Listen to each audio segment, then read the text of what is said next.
नमस्कार, प्रणाम। हम इस समय पटना में हैं और आप हमारे साथ देख रहे हैं कि श्री शशि यादव दीदी हैं।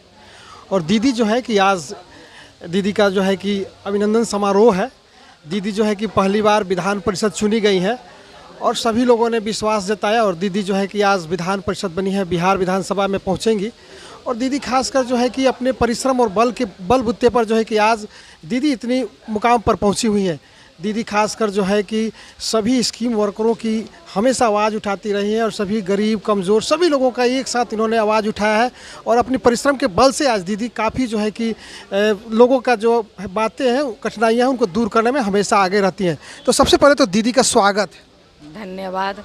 और आपने हमारे आंदोलन को जो कवर करते रहे हैं, इसके लिए आपको भी बहुत बहुत धन्यवाद। दीदी सभी लोगों को उम्मीद, लगातार आपने आवाज़ उठाई सभी लोगों का, अब तो सीधे सदन में चले गए हैं, क्या कहेंगे इसके विषय में? और सभी लोगों की काफ़ी उम्मीद है आपसे। जी बिल्कुल, हम लोग जो आंदोलन सड़कों पे करते रहे हैं, उनकी आवाज़ को उठाते रहे हैं। हमारी पार्टी भाकपा माले ने इस आवाज़ को, क्योंकि जो स्कीम वर्कर की आवाज़ थी, जो तमाम कर्मचारियों की आवाज़ थी, जो संविदा कर्मियों की आवाज़ थी, तमाम तरह के मजदूरों की जो आवाज़ थी, इन आवाज़ों को सीधे तौर पर सदन में उठाने वाला कोई लीडर नहीं था। हम लोग भाकपा माले जो हमारे 12 विधायक हैं, उनके माध्यम से हम लोग सदन पे आवाज़ उठाते रहे हैं।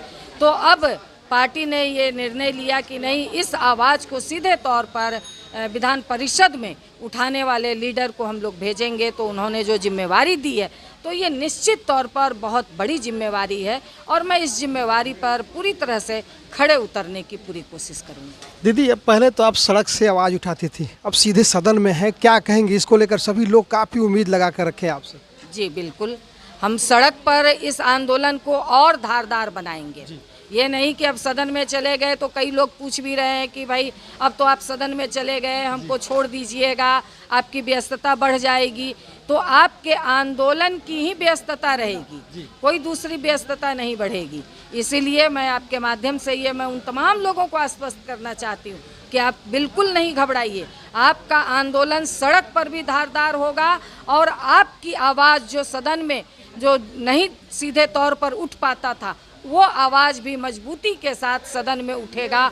और मैं इस माध्यम से ये भी कहना चाहती हूँ, क्योंकि जो परसों कैबिनेट हुआ, हम लोगों को भी आशा थी, विभाग के जरिए भी तमाम लोगों ने ये आश्वस्त, हम लोगों को लग रहा था, विभाग में भी खुशी थी कि कैबिनेट लेटर चला गया है, आशा कार्यकर्ताओं का कैबिनेट हो जाएगा। हम लोग भी बहुत उम्मीद लगाए हुए थे कि ये दुगनी खुशी एक साथ मिल रही है। मगर ये जो भाजपा की सरकार ने, एनडीए की सरकार ने जो इसमें फिर से एक बार धोखा किया है, मुख्यमंत्री ने जो फिर से एक बार धोखा किया है, तो हम आपके चैनल के माध्यम से तमाम बहनों को ये कहना चाहूँगी कि आप निराश मत होइए। चुनाव हुआ है, ये चुनाव की घोषणा है, चुनाव खत्म हो जाएगा 1 जून को। इसके बाद आपकी आवाज़ सड़क पर भी बुलंद होगी और उसके बाद फिर सदन भी चलेगा। तो सड़क में भी, सदन में भी मजबूती से होगा और नीतीश कुमार को घेरेंगे और ये वादा करते हैं कि ये आपका कैबिनेट जरूर होगा, निश्चित होगा। इसके लिए आप बिल्कुल मत घबराइए। दीदी जो लोग विपक्ष में हैं वो भी दीदी से काफ़ी उम्मीदें हैं, हमें बहुत फ़ोन आई थी कि दीदी से बात करें इस विषय में, क्या कहेंगे उन सभी लोगों को?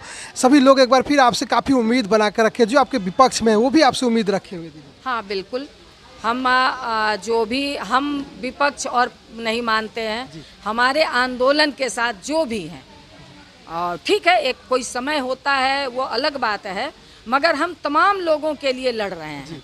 अगर आज कैबिनेट हो जाता तो सारे लोगों के लिए होता। तो ये तमाम लोगों के सवाल जो पूरे उस तबकागत सवाल है, उन सवालों के साथ मैं खड़ी हूँ, उन सवालों को लेकर के मैं आवाज़ उठाऊंगी।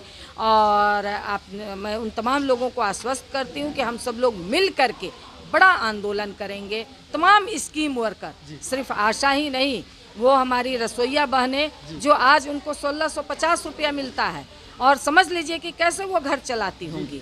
आंगनबाड़ी बहनों के साथ सम्मानजनक समझौता नहीं हुआ, हमारे संविदा कर्मियों को छला गया, कहा गया कि संविदा कर्मियों को अस्थायी करेंगे, उनको छला गया।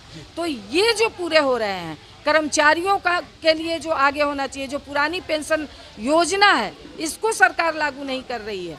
तो इन तमाम सवालों पर हम लोगों का मजबूती से आवाज़ उठेगा, इसमें कोई दो राय नहीं है। दीदी अंत में होली को लेकर क्या कहेंगे सभी? बिल्कुल।